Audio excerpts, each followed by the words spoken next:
అనంత కరుణామయుడు అపార కృపాశీలుడైన అల్లాహ్ పేరుతో ప్రారంభిస్తున్నాను. సూరే అల్-హజ్ 5వ భాగం 2వ రుకు 11 నుంచి 21వ ఆయత్ వరకు 2వ రుకు.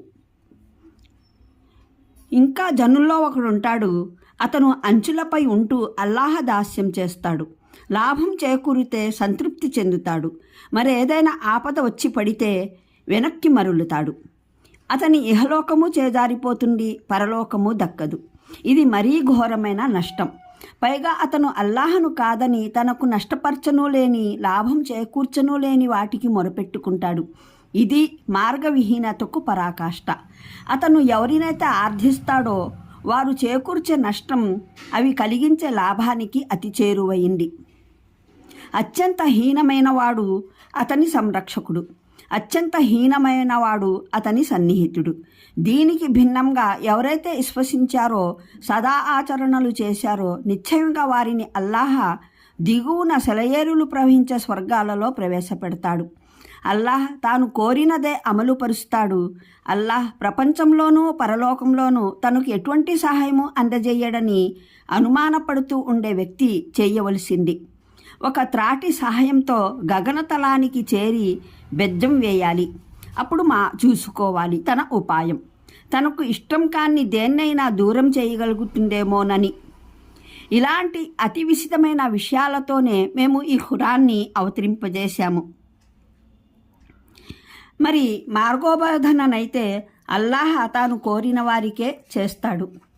ఎవరైతే విశ్వసించారో, మరి ఎవరైతే యూదులు అయ్యారో, సాబీయులు, నసారా, ముజాసీలు, మరి ఎవరైతే షిర్క్ చేశారో వీరందరి మధ్యన అల్లాహ ప్రళయ దినాన తీర్పు చేసి వేస్తాడు. ప్రతిదీ అల్లాహ దృష్టిలోనే ఉంది. మీరు గమనించడం లేదా? అల్లాహ సన్నిధిలో సజ్దా చేస్తూనే ఉన్నాయి ఆకాశాలలో ఉన్నవన్నీని, భూమిలో ఉన్నవన్నీను, సూర్యుడు, చంద్రుడు, నక్షత్రాలు, పర్వతాలు, వృక్షాలు, జంతువులు, అనేక మంది మానవులు, ఇంకా చాలామంది శిక్షకు అర్హులైపోయిన వారును. మరి ఎవరినైనా అల్లాహ నైత్యానికి, పరాభవానికి గురి చేస్తే అతనికి మళ్ళీ గౌరవ ప్రతిష్టలను ఇచ్చేవాడెవడూ ఉండడు. అల్లాహ్ తాను కోరిన దానికే కార్యరూపమిస్తాడు. వీరు ఇద్దరు ప్రత్యర్థులు. వీరి మధ్య తమ ప్రభువు విషయంలో తగువు సాగుతోంది. వీరిలో ఎవరైతే తిరస్కారానికి ఒడిగట్టారో వారికి అగ్ని వస్త్రాలు కత్తిరించి ఉన్నాయి. వారి మాడులపైన కాగే నీరు పోయబడుతుంది. దానివల్ల వారి చర్మాలే కాదు, కడుపులోని అవయవాలు ఉడికిపోతాయి. వారి పని పట్టడానికి ఉక్కు గదలుంటాయి. వారు వ్యాకులపడి నరకం నుండి బయటపడటానికి ప్రయత్నించినప్పుడల్లా తిరిగి అందులోనే నెట్టివేయబడతారు. చవి చూడండి ఇక మార్చివేసే శిక్ష రుచిని.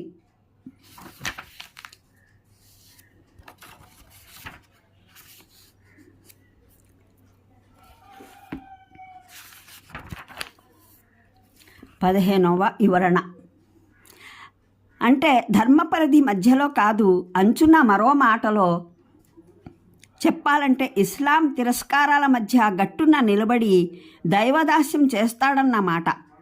ఒక సందిగ్ధ అవస్థలో ఉన్న మనిషి ఒంటివాడన్నమాట. అతను చివరన నిలబడి ఉంటాడు. విజయం ప్రాప్తమయ్యే మాటైతే వచ్చి సైన్యంతో కలుస్తాడు. పరాజయం కలిగే మాటైతే చెప్పకుండా జారుకుంటాడు. అంటే అపరిపక్వ చరితులు, సందిగ్ధ విశ్వాసులు, కాంక్షాదాసులు అని ఉద్దేశం. వీరు ఇస్లాంనైతే స్వీకరిస్తారు, కానీ ప్రయోజనం పొందే షరతు ఒకటి ఉంది. వారు విశ్వసించే షరతు ప్రకారం వారి కోరికలు నెరవేరుతూ ఉండాలి. అన్ని విధాలా సుఖమే ప్రాప్తమవ్వాలి. దైవధర్మము వారిని ఎలాంటి త్యాగాన్ని కోరరాదు. ప్రపంచంలో వారి ఏ కోరిక నెరవేరకుండా మిగులరాదు. ఇలా జరిగితే వారు దైవంతో సంతుష్టులై ఉంటారు. దైవధర్మం వారి దృష్టిలో ఎంతో ఉత్తమమైనదే.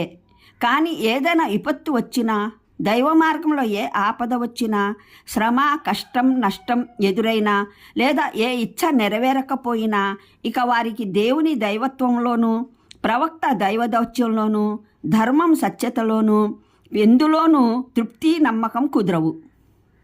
ఆ తరువాత వారు ప్రతి గడప ముందర తల వంచడానికి సన్నద్ధులవుతారు. లాభం కలిగే ఆశ, నష్టం నుండి తప్పించుకునే అభయం దొరికితే చాలు. కొన్ని మాటల్లో చెప్పివేసిన మహాయథార్థం ఇది. సందిగ్ధ ముస్లింల స్థితి వాస్తవానికి అందరికన్నా హీనంగా ఉంటుంది. తిరస్కారి అయితే తన ప్రభువు పట్ల అసలు ఏమాత్రం అపేక్ష లేకుండా పరలోకం పట్ల అలక్ష్యంగా దైవ నియమాల బంధనాల నుండి విముక్తుడై ఏకాగ్రతతో భౌతిక ప్రయోజనాల వెంట పడిపోతాడు. అతడు తన పరలోకాన్ని పూర్తిగా కోల్పోయినా ప్రపంచంలో ఎంతో కొంత పొందగలుగుతాడు. విశ్వాసి పూర్తి స్థైర్యం నిలకడలతో దీక్షాబద్ధుడై తొణక్కుండా దైవధర్మాన్ని అనుసరిస్తే ప్రపంచ సాఫల్యము చివరగా అతనికి పాదాక్రాంతం అవుతుంది. ప్రపంచ ప్రయోజనాలు ఒకవేళ పూర్తిగా అతని చేజారిన పరలోకంలో మటుకు ఎట్టి పరిస్థితుల్లోనూ సాఫల్యం, విజయం అతనికి ప్రాప్తమవడం తథ్యం. కానీ ఈ సందిగ్ధ ముస్లిం ఇటు తన ప్రపంచాన్ని నిర్ధారించుకోలేదు, అటు పరలోకాన్ని కూడా సాఫల్యం పొందే ఏ అవకాశము అతనికి లేదు. ప్రపంచం వైపునకు పరుగడినప్పుడు దైవం, పరలోకాలు ఉన్నాయన్న భావన, అనుమానం అతని మనోమస్తిష్కాల్లో ఎంతో కొంత ఏదో మూలన నక్కి ఉండి వెనక్కి లాగుతుంటాయి. అలాగే ఇస్లాంతో సంబంధం కారణంగా ఎంతో కొంత ఏర్పడిన నైతిక నియమాల పాలన అతన్ని పట్టి ఆపుతూ ఉంటుంది. పూర్తి ప్రపంచ వాంఛకు కావలసిన ఏకాగ్రత, స్థిరచిత్తత తిరస్కారిలా అతనికి ప్రాప్తం కావు. అలాగే పరలోకాన్ని కోరుకున్నట్లయితే ప్రపంచ ప్రయోజనాల లాలస, నష్టాల భయం, మనోవాంక్షల మీద ప్రతిబంధకాల పట్ల నిరాకరణాభావం అటువైపునకు వెళ్ళనివ్వదు. అంతేకాక ప్రపంచ ప్రియత్వం వల్ల అతని విశ్వాసం, ఆచరణలు ఎంతో వికృతమైపోతాయి. ఫలితంగా అతను పరలోకంలో దైవశిక్షను తప్పించుకోవడం అసాధ్యమైపోతుంది. ఇలా అతను ప్రపంచాన్ని నష్టపోతాడు, పరలోకాన్ని కూడా కోల్పోతాడు.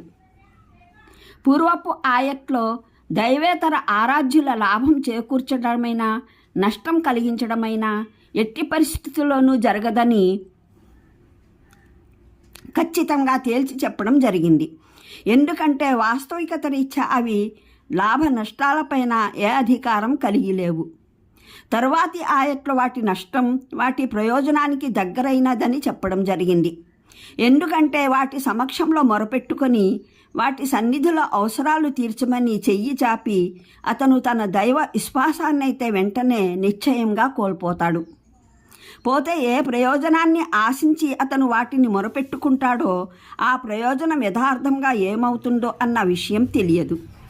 అయితే బాహ్య స్థితిగతుల దృష్ట్యా అది ప్రాప్తమవడము నిశ్చితము కాదని, సమీపకాలంలో సంభవించేది కాదని అతను స్వయంగా అంగీకరిస్తాడు. ఏదైనా దైవేతర ఆస్థాన సన్నిధిలో అతని పెన్నిధి దక్కేలా చేసి అల్లాహ్ అతన్ని మరింతగా పరీక్షా ఉపద్రవంలో పడవేయడము సాధ్యమే. లేదా ఆ దైవేతర సన్నిధిలో అతను తన స్వచ్ఛమైన దైవ విశ్వాసము బలిగొని తన కోరికను సాధించుకోకుండానే తిరిగి రావడము సంభవమే. అంటే అతన్ని ఈ మార్గాన వేసినది ఎవరైనా, మానవుడైనా శైతాన్ అయినా, అతను అత్యంత హీనకార్య సాధకుడు, నీచ సంరక్షకుడు, అత్యంత దుష్టమిత్రుడు, హేయ సహచరుడు కూడా. అంటే వారు ఈ ప్రయోజన ప్రియులైన, సందిగ్ధ చిత్తులైన, విశ్వాసహీనులైన ముస్లింల వంటి వారు కాదు. నింపాదిగా బాగా ఆలోచించి దైవాన్ని, దైవ ప్రవక్తను, పరలోకాన్ని విశ్వసించాలని నిర్ణయించుకునేవారు. ఆ తరువాత సత్యమార్గాన సుస్థిరంగా కొనసాగేవారు. పరిస్థితులు బాగున్నా బాగాలేకపోయినా, కష్టాల కొండలు విరుచుకుపడినా, బహుమానాల వానలు కురిసినా వారు తొణకరు. అంటే అల్లాహ్ అధికారాలు అపరిమితమైనవి, ప్రపంచంలోనూ పరలోకంలోనూ, లేదా ఉభయత్ర. ఆయన ఎవరికి ఏది ఇవ్వదలిస్తే అది ఇస్తాడు, ఎవరికి ఏది ఆపివేయాలని అనుకుంటే ఆపివేస్తాడు. ఆయన ఇవ్వదలిస్తే ఆపేవాడు ఎవడూ లేడు, ఇవ్వరాదని అనుకుంటే ఇప్పించేవాడు ఎవడూ లేడు.